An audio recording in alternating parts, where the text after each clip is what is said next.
Bonjour à tous, nous sommes sur le stand Ducati à l'EICMA de Milan, à domicile donc pour le constructeur italien, qui révèle ici un tout nouveau moteur, un V2 à 90 degrés de 890 cm3. On s'en doutait un peu que Ducati cogitait sur un nouveau bicylindre, puisque le constructeur avait lancé une édition finale de sa dernière génération. Souvenez-vous, vous pouvez le retrouver sur motonet.com. Alors ce nouveau moteur, il va déjà équiper deux nouvelles motos pour 2025. La Street Fighter V2 et la Panigale V2. Je vous propose de les découvrir en détail, en direct du stand, au milieu de la foule de tifosi, évidemment enthousiastes à toutes ces annonces. Ce nouveau moteur, ce V2, c'est d'ailleurs écrit dessus sur ses carters, c'est le plus léger de toute l'histoire de Ducati. Le constructeur l'annonce à 54,4 kg, ce qui est quand même une sacrée prouesse pour un moteur de cette architecture, avec donc deux équipages mobiles du fait de son angle d'ouverture à 90 degrés en L. C'est un moteur qui reçoit par ailleurs une distribution variable qui se décline en deux configurations, 115 chevaux et 120 chevaux. Il est évidemment tout de suite éligible aux nouvelles normes Euro 5 et Ducati annonce ses intervalles de révision établis tous les 15 000 km et le jeu aux soupapes tous les 30 000. C'est un moteur super carré.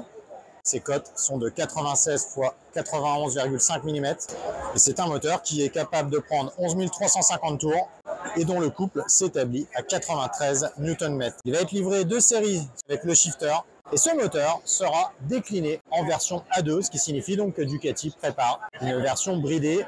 Alors la première moto à prendre possession de ce nouveau moteur, c'est la Street Fighter V2 que voici ici dans sa déclinaison S, donc avec suspension Öhlins, batterie lithium. On retrouve le style caractéristique des combattants de rue Ducati. Un roadster très agressif. Là, avec ses échappements Terminioni. C'est une machine du coup bigrement légère grâce à ce nouveau bicylindre. Seulement 179 kg en ordre de marche, mais sans le carburant, nous informe Ducati. La machine reprend le cadre monocoque en alu de la génération précédente, avec moteur porteur donc. On a bien entendu, comme souvent chez Ducati, toutes les subtilités électroniques, une centrale à inertie sur 6 axes qui commande donc finement l'antipatinage et l'ABS, le shifter dont je vous ai parlé. Et vous avez sur cette version un bras oscillant plus long que la deuxième moto que va équiper le bicylindre, à savoir la Panigale V2. Je précise que sur la version standard, les suspensions Öhlins cèdent la place à des éléments de chez Marzocchi et de chez Kayaba. En revanche, on conserve les étriers Brembo M50. Bon matos, Pas un instant de répit, pas un instant sans que la moto ne soit chevauchée par un curieux, un aficionados de la marque. Il faut dire qu'elle est vraiment très belle, cette moto, comme toujours, j'ai envie de dire, chez Ducati. Résultat, c'est la Panigale la plus légère de tous les temps grâce à ce nouveau V2, donc très très léger. Elle est annoncée à 179 kg en ordre de marche, mais sans le carburant, précise Ducati. Carburant dont la valeur s'établit à 15 litres dans le réservoir.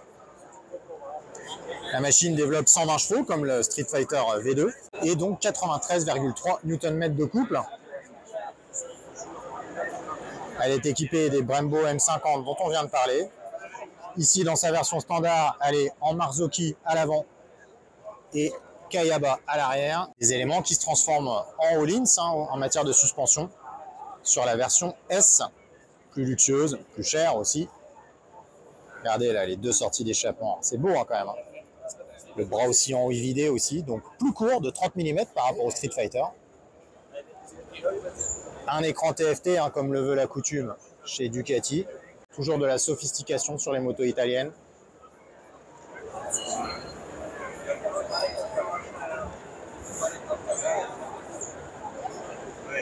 On parle de prix? D'accord. Allez, la Panigale V2, elle démarre à 16 490 € en version standard. Elle grimpe à 18 990 € en version S. Quant au Street Fighter qu'on a vu tout à l'heure, il démarre à 15 490 € et il s'élève à 17 990 € dans sa version S. Je vous laisse mesurer un petit peu le monde qu'il se presse sur le stand Ducati.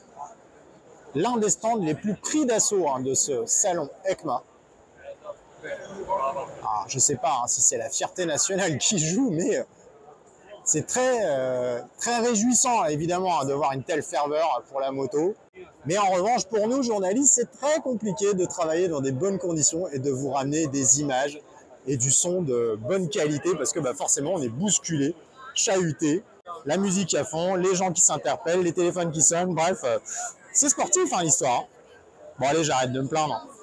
À plus!